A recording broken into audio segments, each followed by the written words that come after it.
Dear friends, welcome to 7th Vibrant Asia Symposium organized by the Journal of Asian Art, Culture and Literature and Asian Literary Society on our official Facebook page. Friends, as you all know, this symposium series has been started with the aim of enlightening the wider audience with our rich Asian cultural heritage and give the chance to writers and artists to share their profound knowledge with all of us. Without further delay, I would like to introduce today's moderator, Mrs. Manisha Amol. Manisha Amol is a science graduate from Hindu College DU. She has pursued MBA from IMT Ghaziabad and has worked in many corporations at various levels. Currently, she is a director in a startup company. She is basically a writer of the English poetry, Hindi poetry, short stories, and ghazals. Her poems have been published in more than 40 anthologies. She has been actively associated with numerous online portals that promote English and Hindi literature and has participated in numerous online talk shows, conducted live shows, and numerous poetry sessions. She has received many accolades in many poetry contests. Her works include Prerna album that has been selected in Sidhu magazine, Kali Project, the tribute to Ruskin Bond. Her first solo English poetry book, Euphony of My Poor Heart, has been published and is well received across the globe by readers, as well as the persons from the literary luminary communities. So I would now humbly request Manisha ji to please kindly introduce our today's panelists. Good evening, friends, and thank you, Manojji, for this wonderful introduction.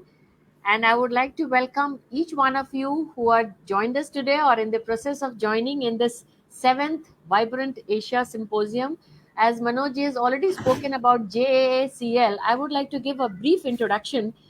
We are trying to, create and share the rich art, culture, heritage of the Asia as a continent. And this is what this entire portal, Asian Literary Society, founded by Manoj Krishnan, is all about. And JAACL, which is Journal of Asian Art, Culture and Literature, is in an endeavor. And this was started in the year 2020. And these 2 years has been a wonderful journey for JACL. And we have had about seven such journals, every quarter one journal, and eminent writers participating in this. But before I start talking about JASCL, a little brief about Asian Literary Society.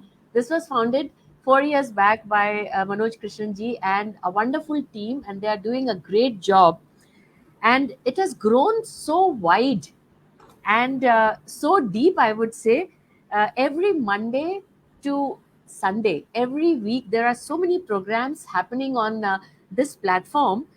Zindagi Live, Authors Corner, Literati Zone, ALS Expressions, weekly poetry contests, fortnightly poetry contests, monthly contests, so many challenges, 7 day, 10 day, 25 day challenges, Navras. I mean, you name it, and it is happening on this platform. It's a very, very vibrant platform. And apart from this, they also have annual awards wherein all these eminent poets and writers, they send in their submissions and they are awarded with certificates, medals, and so many accolades. So I would also like to thank Manoj Krishnan for providing this platform, not only for the new upcoming budding writers, but also for established eminent writers.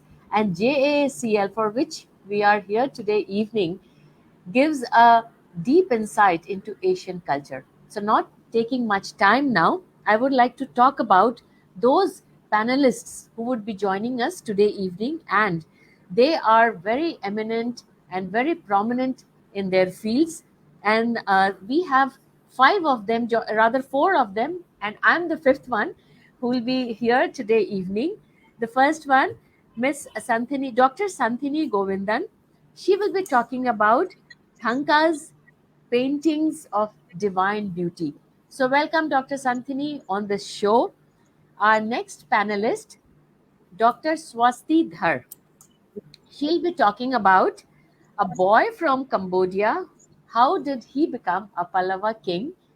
She'll be talking about that topic. And our third panelist, Ms. Sudha Subramaniam, she'll be talking about the evolution of Indian culture, how it has evolved in the past decades, and what has been the changes in the Indian diaspora. And the last and not the least, Miss Sakina from Sri Lanka, and she'll be talking about Sri Lankan literature. So let's welcome all of you, and good evening once again to all my eminent panelists. Now, before we start, I would like to give a brief introduction of all our panelists today who will be talking about the topics which I just talked about. Santhini Govindan is a widely published, award winning author of children literature in English. She has written more than 50 books for children of all ages, and her work includes poetry, picture books, short stories. She has been awarded two fellowships in literature from the Ministry of Human Resource Development, Department of Culture, Government of India. And she has also been given a lot of accolades for her research projects in children's literature in India. In 2001, she was the first Indian writer to be invited to attend the annual Highlights Foundation Writers Workshop at New York, US. Santhini Govindan has authored several English language readers that are widely used across schools across India. She has taught creative writing at the undergraduate level at Mumbai University. 2018, Santhini Govindan was awarded a 2-year Lok Sabha fellowship by the Speaker's Research Initiative of the Parliament of India for a research project on how to educate children.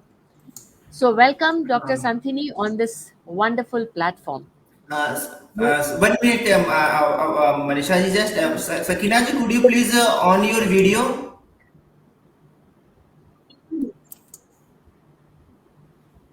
We have to. Okay. Yeah. Okay, so moving on, I would like to give the introduction of Dr. Swasti Dhar now. Dr. Swasti Dhar is a teacher, educator. Main interests are in teaching of English. A PhD from Mumbai. She is currently an assistant professor with a Mumbai Teacher Training College.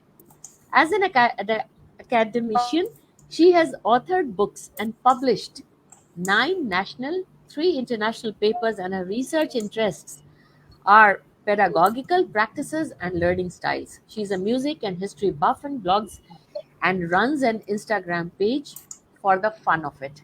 So, welcome, Dr. Swasti, once again on this literary, wonderful journalist platform, I would say.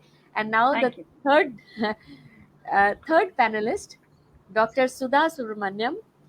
And I would like to, thank few of the messages which Manoj is highlighting. Nisha has joined us, Dr. Aparna has joined us. So welcome each one of you. We really enjoy doing the session when all of you join us and listen to us. So moving on, our third panelist, Dr. Sudha Subramaniam, is an ardent educationist, researcher, and writer. Sudha has presented winning research papers and has chaired sessions at Singapore, Harvard, Tokyo, UK, and several states in India. She is the recipient of the Global Teacher Educator Awards from HSBC, SAIF, Youth Service America, and Underwriters Laboratories and prestigious research awards.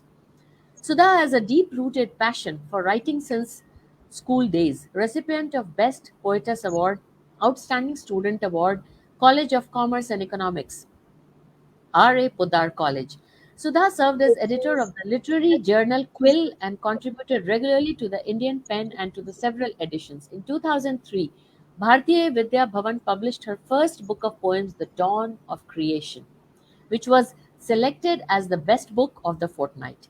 2021, she has published more books. Bleeding Lilies, Blooming Flowers, publisher Writers Gram is available on Amazon. She has authored many textbooks, co authored a research volume, 100 Greatest Wealth Creators of India. She is a recipient of ALS Wordsmith Award for Excellence, Women Achiever Award, and Sagar Memorial Award for Children's Literature. So, welcome once again. Now, moving on, the last but not the least, Miss Sakina, who is joining us from Sri Lanka. She is a written and a spoken poet on social media, publishing on Facebook, Instagram, YouTube platforms. She is very passionate on subjects of wellness, positivity, believes in voicing these through her poetry to create a change in her capacity. Her journey through social media has gained recognition and accolades globally.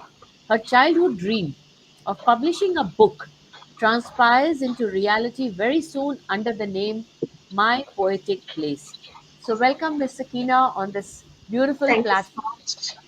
And now I have everybody on board. So, would you like to say something before I start my question and answer round to each one of you? Anything that you would like to add? Anybody? Yes, wonderful Uh, to be on this platform. Big congratulations to Manoj. He does a wonderful job with the Asian Literary Society. And as the associate editor of JACL, I'm really thrilled with this episode. So thank you, Manisha, and thank you, Manoj. So, yes, we thank are you, thrilled to be a everybody. part of this. A big thank you to JACL and Asian Literary Society and Manoj for inviting us. And looking forward to today. It's going to be interesting. Okay. So, thank you, each one of you. And now, my first question is to Dr. Santini Govindan. Can you hear me, ma'am? Am I Yes, can you audible? hear me? I Yes, have a yes, bad connection, but can you hear me now? yes, we can. Okay, thank you So, so much. now, Yeah, tell me. yeah. Yeah. So, the first question to you is you have written this article in the first volume and the first edition of JACL. So, anyway, you are a very proud and privileged member to be, one of the first eminent writers who have contributed to this journal. So the question is about the Thanka painting that you have talked about, this Tibetan Yes. art. I really enjoyed reading this article. Wonderful insight. So if you could tell us something more about this famous Thanka painting for our viewers and listeners. Yeah, so as I've written in my article, like many, written and visual art forms, the Tanka painting originally began as a religious art. The Tanka painting was used for prayer, for meditation, and to educate people about Buddhist religious practices. It's a very ancient art, but through the years, the paintings were so exquisitely beautiful that people who were non-practicing Buddhists also began to acquire the paintings and they became collector's pieces. So now they are found in museums all over the world. People, who want to do up their homes want to have a Tanka painting. But the Tanka is very much more than just a painting. It is a unique piece of art. First of all, the people who paint the uh, paintings, the Tibetan monks, they have learned this art which goes back for centuries. There is a particular way in which you have to paint. You cannot just paint it from your imagination. Just like in Hinduism, when we make an idol, there are certain norms that have to be followed. So Yes, also with the Tibetan paintings, they use only natural colors, um, turquoise and agates and corals, so the colors will never fade. The paintbrush is weasel hair or hair from a goat, so it's absolutely natural. Every stage of the painting is done with prayer and with worship. When the eyes are open, it is a very big ritual. It is always on a Amavasya day that the eyes are open. The okay. painting is always done from top to the bottom. They start painting the sky and then come down. There are 7 colors they use: red, blue, green, vermilion, orange. They are father and mother colors. Yes, And when you mix them, you get the sons who are sons. the father and mother sons. Um, Finally, the main difference between a Tanka and any other painting is that after it is painted, the painter never writes his name His name. Yeah. because that is a form of ego. Like you say, oh, I wrote this and I want everybody to see. You have to submerge your ego, and this is to worship. So nobody knows who painted it. And the painting is always energized. So finally, it is given before the altar and it is blessed, and then it is energized. I have several tankas in my house, and I always believe that it's a very auspicious thing. You are supporting an ancient tradition and so much of positive energy, apart from the fact that it is exquisitely beautiful. Thank you, Dr. Santhini, for this wonderful insight. Actually, the article is, when I started reading it, I just read it till the end. It was so interesting because I was not aware of this, and very, very nice. So now moving on to Dr. Swasti Dhar, and your topic was also very interesting and a bit different, about the historical ties between India and Cambodia that you have talked about. So now my question to you is, could you elaborate a bit more that what you have written in the article for the people who are listening to us about the ties between these two countries? A bit of historical information, if you could share. So thank you, Manisha. So at the outset, let me start by saying that I am not a writer. I'm not a poet. Uh, so I am an academician. I'm a professor. I'm a researcher. And therefore, whenever I write, that's the background that I bring to my writing. So I was reading this book by Ashwin Sanghi called The Vault of Vishnu. I'm an avid reader. And I was reading this, and he made an allusion to this king from Cambodia who had come to uh, India. And somewhere in the preface, he had mentioned that I thank so and so for the meticulous research. And although this is fictionalized, but there is, like a lot of element of truth in this. So I started, so since research and history is I'm a history buff, I'm not a history expert, I'm not qualified. So I started doing research as to what was the relationship between India and Cambodia, Vietnam, I'm taking it together. And I'll tell you five. So there's a huge, long history that we have, but let me point out five which were very interesting for me. So the first is that, like Angadesh, we all know from Mahabharata that Karn was the king of Angaraj, he was known as. So there is a mention in the Mahabharata about a Angadweep, which historians believe, because I've read R.C. Majumdar and Sanjeev Sanyal and History Live, these are all people who are bringing out the actual history of our country. So Angadweep was Cambodia, based on all the historical facts that we have. And that's what there was mentioned in Mahabharata.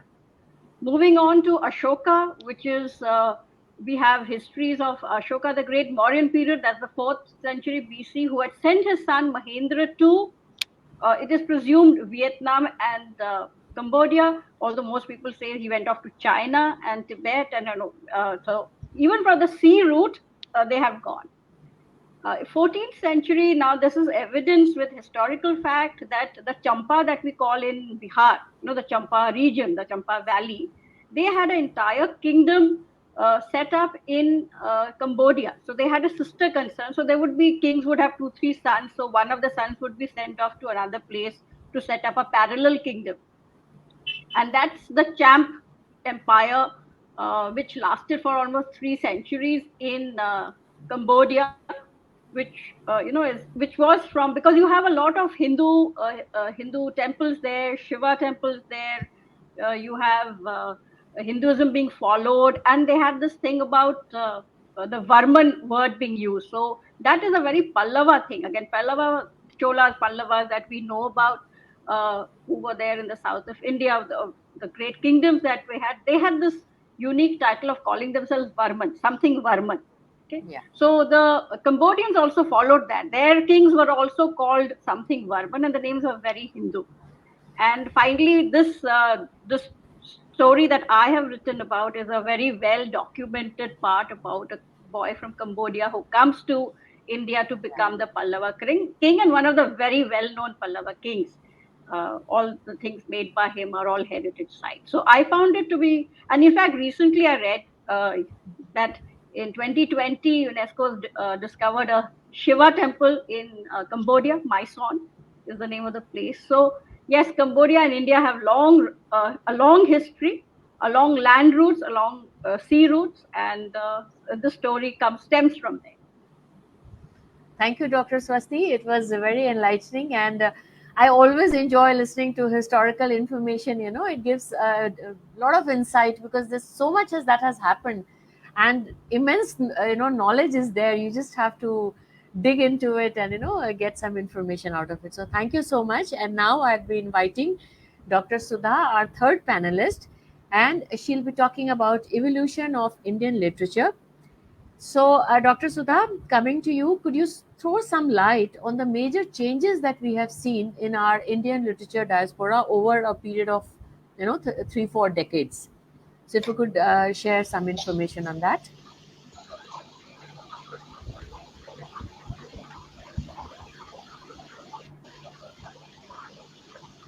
Yeah, Hello, Dr. am I Sudha? audible? Yes, you are.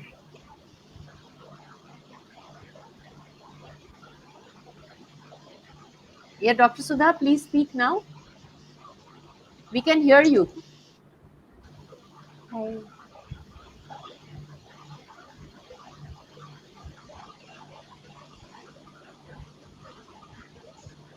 Shall I repeat the question, Dr. Sudha, or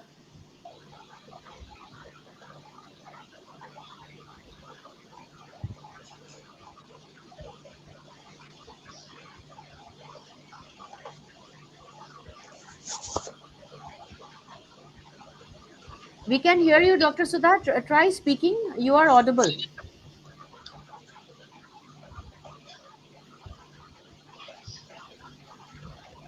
Hello. Okay, I think there is some connectivity issue.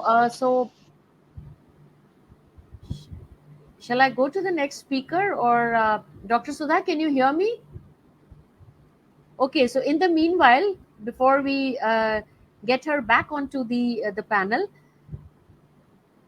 our the speaker from Sri Lanka, I think even she's gone out of the studio. So, Dr. Sudha, can you hear me now?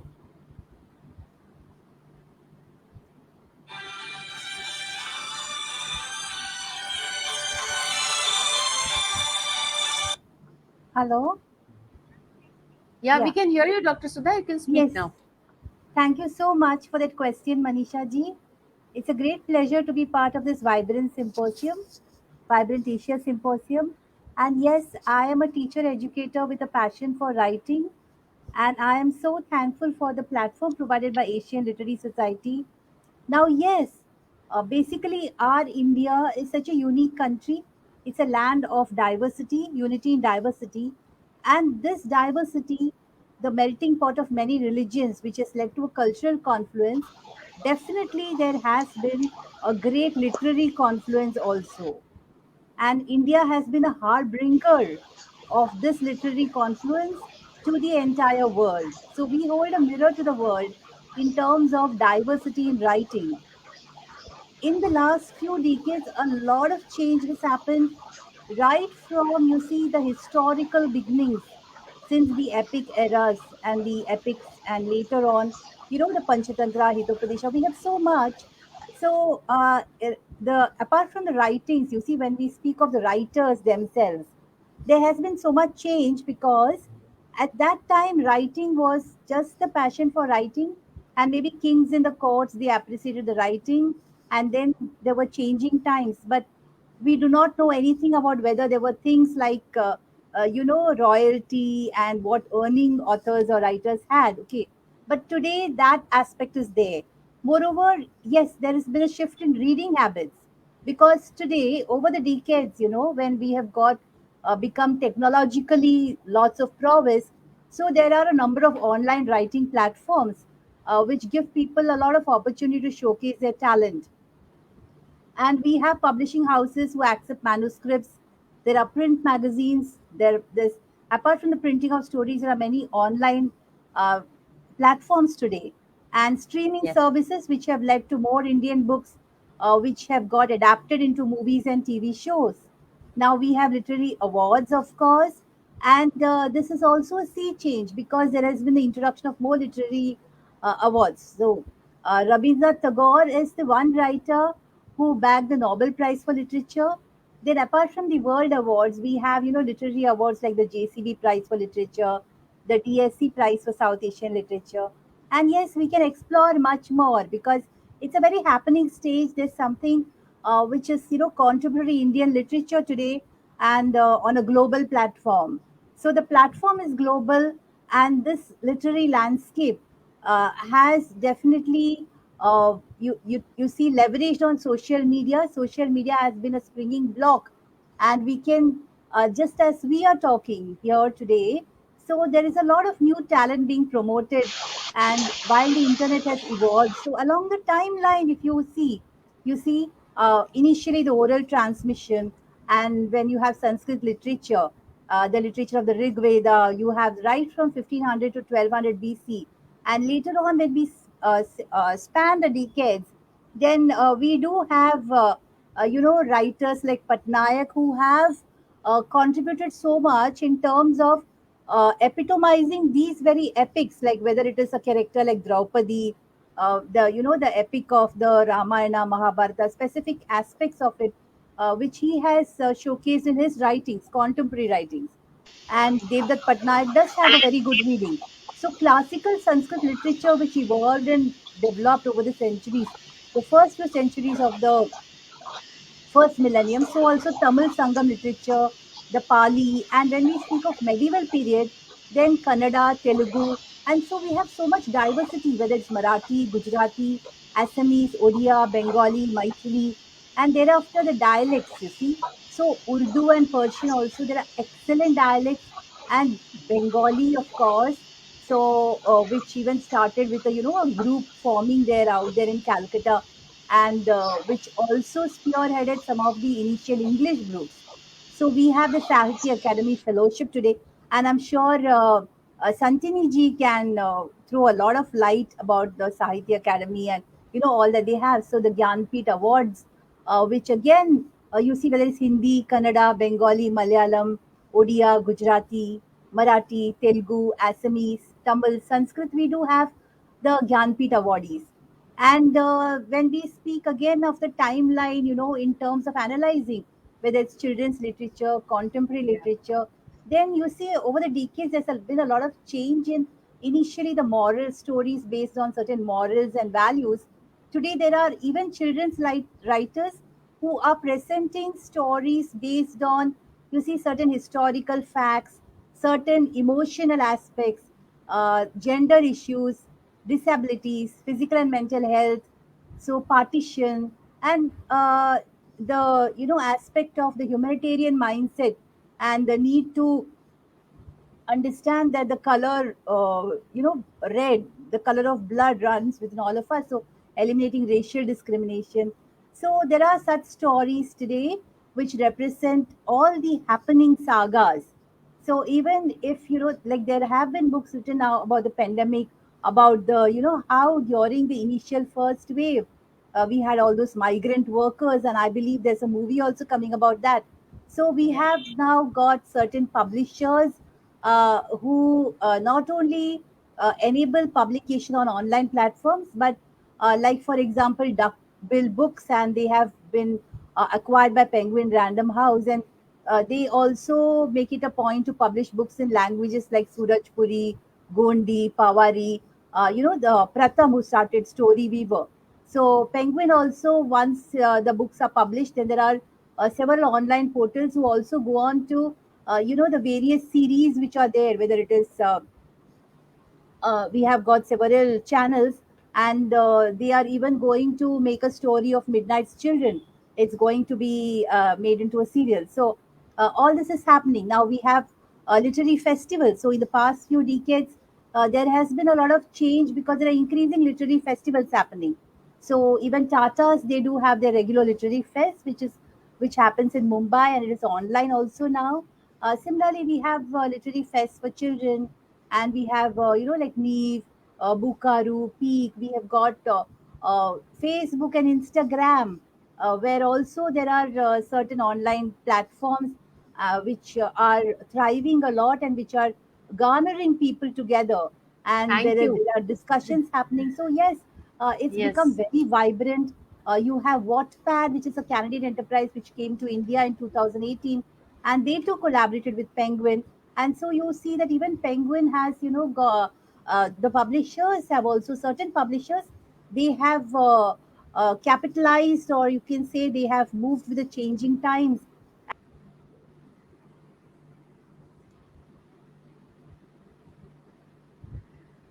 I think we have lost. We have lost Dr. Sudha, some connectivity issues, but it was a very, very enlightening information that she shared with us. And if I can see Sakina back on screen, so Yes, talking about, yeah, can you hear me, Sakina, ma'am? yes, I can. Yeah, Yes, I can. okay.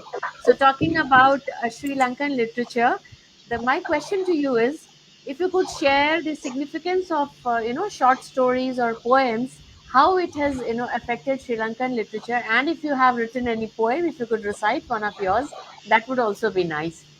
So please share your thoughts on Sri Lankan literature.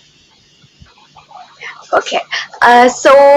Firstly, uh, uh, initially, Sri Lankan literature was very deep and, not contemporary topics, but writers like Mahinda Prasad, Munis Bulu, Kumaratunga Munadasa, they changed the trends, and they brought in much contemporary styles. According to significance of poetry is basically because we can put in our emotions or incidents into a nutshell, right? Rather than very deep poetry, these writers, they brought in like very understandable language. And as a second. You can share any poetry that you have written with all of us. Yes, hold on. I have a poem about poetry. One second. I'm having a few little network issues. I think I'll pass it on, and I'll try to Sure, come sure, back sure. to the second round. Okay, okay.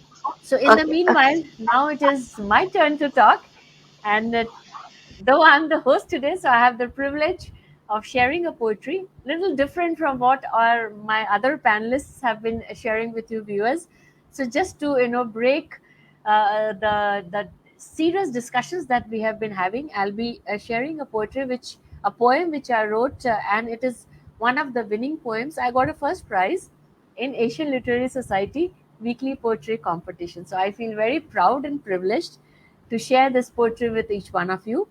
The poem is titled The River Bank. Soaking in the quietude at the river bank, cradled in some endearing past memories, conversing with my waltzing reflection, in embellished, pleasurable thoughts deep diving. Mountains silhouetted at the far end standing tall, gazed up at the azure sky spanning across, aesthetically strewn clouds of artistic shapes and forms, piercing sunrays through the crevices, peeping Tom. The empty boats snuggling too close, reminiscing memories of a ride with the oars, the exuberant fishes popping up a visual delight, on the waves enjoying a wholesome ride. A sudden surge in the waves splashed water on my face, felt a hand on my shoulders, could make out in the reflection. Oh gosh, not a soul to be seen around, a shocking figment of my imagination. Unputdownable thoughts swerved back to the present, catapulted pebbles creating ripples in the current. Catapulted pebbles creating ripples in the current. So this was my poem on sitting on the river bank, the kind of thoughts that comes across one's mind. So thank you very much for all of you patiently listening to my poem. And now moving on to our second round today, where I'll be putting the questions to the panelists. But just one request, because we have a little time crunch. So I would request each one of you to please be brief, so that we are able to finish our session on time that has been assigned to us. So now coming back to Santini ma'am, can you hear me? Am I audible to you? Yes, yes, I can. I can. Can you hear me? Okay. Yes, yes, no problem. So Okay. now coming to your question, again, this is regarding the topic that you have talked about, the Thanka paintings. You have touched briefly about process of creating a Thangka painting. So can you talk about a bit more about it and any famous Thangka painting that you would like to share with us? Yeah, so the process in the article is given in detail. So a Thangka painting, it is created basically on fabric, on a cotton fabric. Okay. So the cotton fabric is stretched between a bamboo frame, and then it is stretched like somewhat like shoelaces. They have laces on either side, and then the canvas is left in the sun and rubbed with a conch shell so that it has a smooth shining surface. And then once the treatment is ready, they say that the perfect canvas, when you touch it, it makes a sound like a drum. So that is how they know that the canvas is ready, because it sounds like leather, like a drum. Okay. And then they start drawing the pencil drawings, which is, I told you, very intricate.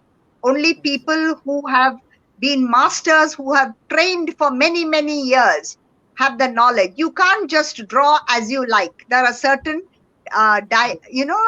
measurements and dimensions for even a bowl, for the hand, for the eye, for the eyebrow. Then they start putting in the colors. As I told you, the colors are all father colors, mother colors, and all made with natural. There are no chemicals. They use a brush that is made with animal, and then the painting takes about 6 to 8 months for each painting to be made. That is why Thangka paintings are so expensive, because it's a very long process. At each stage, there are some rituals to be gone through. There is prayer and there is chanting, so that it is an energized painting. It is really a living painting. There are some which are A4 size, but in Tibet, if you go to the Potala Palace, where the Dalai Lama had his winter palace, there are Thangkas which are 20 feet long. Thangka, actually, the word comes from the Tibetan thang and ka, which is flat and painting. So it is basically, a Thangka is a scroll painting. Even though all of us, we have framed it in glass, it is actually meant to be rolled up. And it is based on brocade, and it has a little cover. So when you want to use it for prayer or for your daily worship or for your meditation, you open the cover, and that is how it is used. But we use it as a work of art, so we have framed it. Okay. And as I told you, it's a tourist attraction. You can see 20 feet Thangkas if you go to Tibet. And there are different topics. If you have a bad period, then the priest will tell you that you have to worship on a particular deity. So then you buy a Thangka from that deity and you worship. Thank you. Thank you, Dr. Govindan, for this beautiful information that you have shared. Now, moving quickly to Dr. Swasti. Your question is, briefly, you could tell us how this 12-year-old boy who traveled all the way from Cambodia to India to become the Pallava king. So if you could just share those. So thank you. So that's a part of the story which I did touch upon. It's a historical fact. So when we study history, I'm very sad that we study history. We don't really know our history, the history of India. But when we study our history, mostly I've studied it in Delhi. I've just learned that there were 3 major kingdoms in the south: the Cholas, the Pallavas, and the Satpuras. So the Pallavas were a great kingdom which lasted from the 2nd to the 2nd century to the 8th, 9th, almost 10th century. And what had happened is, one of the things they did was that when a king died, it was his direct heir or indirect heir who had to become the king. So in the year 700 AD, when King, I think Parmeshwarman II died, he did not leave an heir. So there was a problem that how do we get a male lineage from the same king to become the king. So they remembered that 4 generations ago, one of the king's brothers had gone to Cambodia and set up his kingdom there, and so they sent an emissary to Cambodia. It took almost 5-6 months. So King Parmeshwarvarman's ministers went to Cambodia, asked the king out there that we need a king a Pallava king. So you're the only blood there. Yeah. So his 12-year-old son, this was his fourth son. So his first son would become the king of Cambodia, but his fourth son was Pallava Malla, and he was sent back to Kanchipuram in Tamil Nadu to become the king of the Pallavas, and he was one of their very long reigning king, or known as Nandivarman II, ruled for almost 64 years. Yeah, and he, there's a many, I mean, I can't pronounce them actually, but quite a few temples built by him. Like, he had a wonderful reign of the Pallavas. He's one of the most well-known Pallava kings. But he was actually a Cambodian king. He would have been a prince in Cambodia. Yeah. So that's the story. It's a historical fact. Yeah. Thank you, Dr. Swasti. Now moving on. Can you hear me, Sudha ma'am? Okay. You talked about, I don't know whether she's able to hear me. In the meanwhile, Sakina, if you could throw some light on any particular artist. Okay. Yeah. Any particular artist of Sri Lanka? Yeah, Manoj, you're saying something? I thought Swasti ji is contacting Sudha ji. No problem. Please place the question with Sakina ji. Then we'll come to Sudha ji. Yeah. Okay. Yes. Yes. So tell about author of Sri Lanka. Yeah. Yes. So according to the Sri Lankan literature, Martin Wickramasinghe is the greatest writer in Sri Lankan literature. He began a campaign to raise the literary standards for the Sinhalese reading public through numerous books. He has written countless books, and his books have been translated into many languages. So Wickramasinghe is often acclaimed as the father of the modern literature, in which he evaluated the traditional heritages of Sri Lanka, the caste systems and stuff. He questioned all those things in his book. His book Madol Duwa, pronounced Duwa, is and Gamperelia. Those are the two books which inspired many readers and writers. Those really changed the whole structure of Sri Lankan literature. So Gamperelia was basically a contemporary novel. It spoke of how Sri Lankan lifestyle drastically changed with the embrace of the Western culture.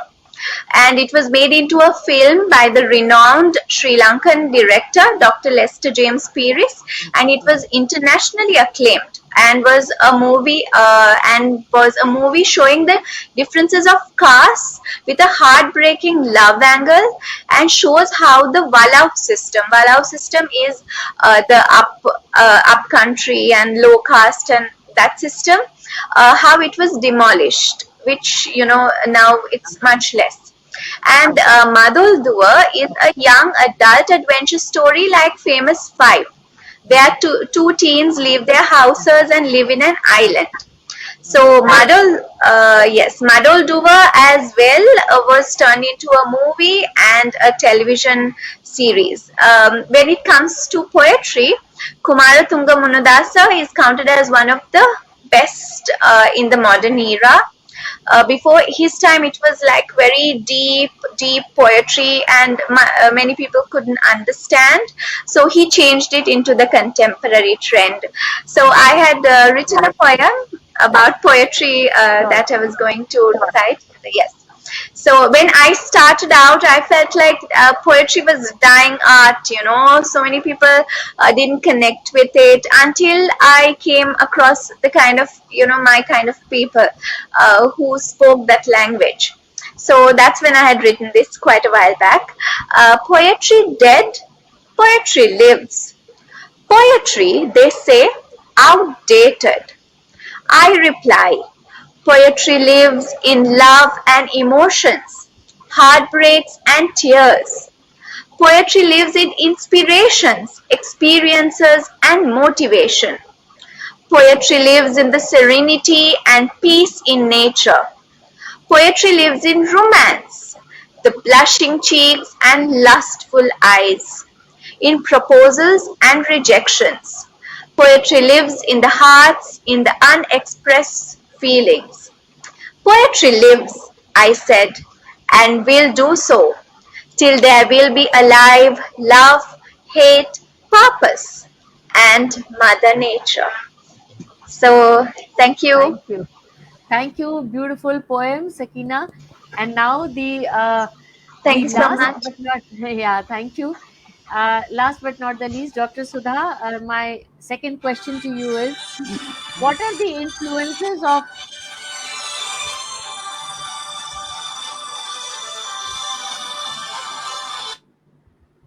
influences of foreign literature in our own Indian culture? So, if you could talk about that, Dr. Sudha, very, very briefly, because we are a bit short of time now.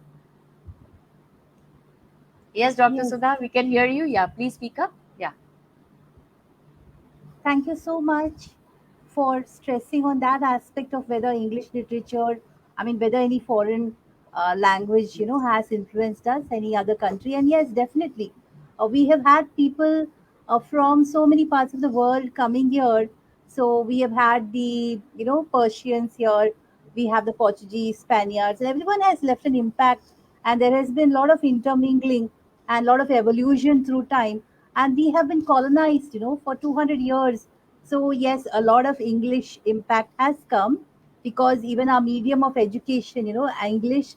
And so we basically are very strong linguists, and we have made a strong contribution through several languages, but the English impact is very specifically there, and something which is called Indian English. So apart from this fact, there is so much of translation being done, and kudos to that. Lots of translation. So Tamil author Perumal Murugan's book, Madhuro Bagan, received an English translation this decade, One Part Woman, and this was followed by his 2000 novel. So he had this story Punnachi, the story of a black goat, and this epitomizes his thoughts of freedom, violence, tenderness, and love to a very vast audience. Now, when we speak of, Rabindranath Tagore, he also wrote some of his work originally in English, and he did some of his own English translations also from Bengali. Now, some of the English language novelists of all time, like, you have Chetan Bhagat, who writes colloquial English, like as it is spoken in India, it is something so typical, and we have got so many Indian words like, Maharaja and Mahout, which are included in the Oxford Dictionary.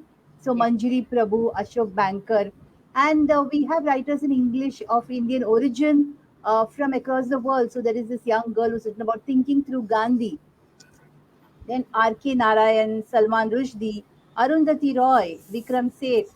We have Amitabh Ghosh. We have Vikram Chandra, Rohinton Mistry, Vikas Swarup. So we have Khushwant Singh, Shashi Tharoor also, Nayantara Sehgal, Kiran Desai, Shashi Deshpande. So many. Jhumpa Lahiri, Ruskin Bond. He settled over here. Okay, he loves India so much. Bharati Mukherjee, Manil Suri.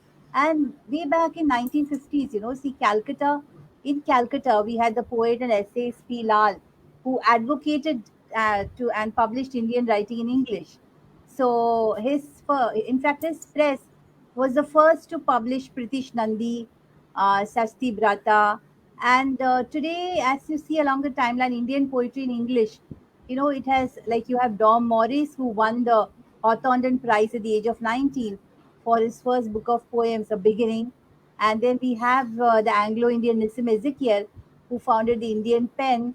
And I have also contributed to the Indian Pen. And Nissim Ezekiel, he loves India so much. And if you see his way of expression of English is also very typically, that English type of, the way the Indian English is, like the back of my house and such things. So he's brought out that beauty of that Indian English in some of his poems, and these are very much read by students in school and college. It's part, one of some of those poems are there in the textbooks. So contemporary English poetry in India, like you also have Kamala Das, and you have people from different languages, different cultural backgrounds, from different states, who have made this contribution and who have left a global mark. We Thank you. also have Thank younger you, Dr. generation of Sudha. poets who are basically moving on to express themselves very well in English. So Yeah, I think we have lost her. So anyway, thank you, Dr. Sudha, for this information. And now, before we end the session, I have one more short poem. If Manojji gives me half a minute to just recite Yes, my sure, poem, sure. and this is called Shooting Star. Lying juxtaposed on the wet grass of joyous time, singing to the beaming moon a romantic rhyme. Dulcet notes permeating in a mellifluous cadence, blossoming vernal hues of a fresh bloomed dime. Cozy warmth of the beloved spirits soaring high, gazing up mesmerizingly at the moonlit sky, looking at the shooting star spanning the sky, made a wish of togetherness for the rest of the life. Predicaments of destiny had a different calling. The string of life got severed even before the bonding, left me bereft with emotions, sadly crying and wailing, unacceptable emptiness devoid of all feelings. This time lying on the rough stone bench alone, searching eyes for the broken star wallowing in low water droplets rolling down from the infinite expanse. Water droplets rolling down from the infinite expanse, meditative mind focusing on the predestined ill plan, boisterous thoughts running wild and infinite, wistful yearning staring blank far and wide, with a remorseful heart and a heartfelt wish forever. Rest in peace. Oh, you are my only beloved dear. So thank you so much. And now, Very nice. thank you. And this was another winning poem and given by awarded by Manoj Krishnan ji and the ALS team. So thank you once again. And now I would like to invite, which Manoj Krishnan ji is already back into the studio, to give a vote of thanks to all our eminent panelists. So over to you, Manoj ji now. Uh, thank you so much, Manisha ji. First of all, I will express my gratitude to you for so wonderfully moderating today's session. And despite having some network hiccups, you managed to do it so well and making this session so interesting. So I'm really thankful to you. Heartfelt gratitude to you. Now, I also like to thank Dr. Swasti Dharji for explaining and giving us insight about the Indo-Cambodian history, about the journey of the prince. Santini ma'am for explaining us about the Thangka painting as well. It was quite insightful. Sakina ji for sharing the richer treasure of Sri Lankan literature about the writers from the country, and Sudha ji for talking about the Indian literature in general and sharing so much information with us. So I'm truly thankful to all of you for bringing so much valuable information on our platform. I hope our audience will be definitely enlightened by it. I again extend my heartfelt thanks to all of you and the audience who have written so many good comments. So with this, I would like to end this session. Any last comment, Manisha ji, you want to add? No, I just wanted to thank you for providing this wonderful platform, because this JACL actually gives insight into various aspects of Asian culture. And I would really urge all our viewers and readers, to go and read these articles. They are really very, very nice and very, well written articles. So thank you, everybody, for being here, for being patient with us with all these technical glitches that we faced tonight. But I hope all of you enjoyed it.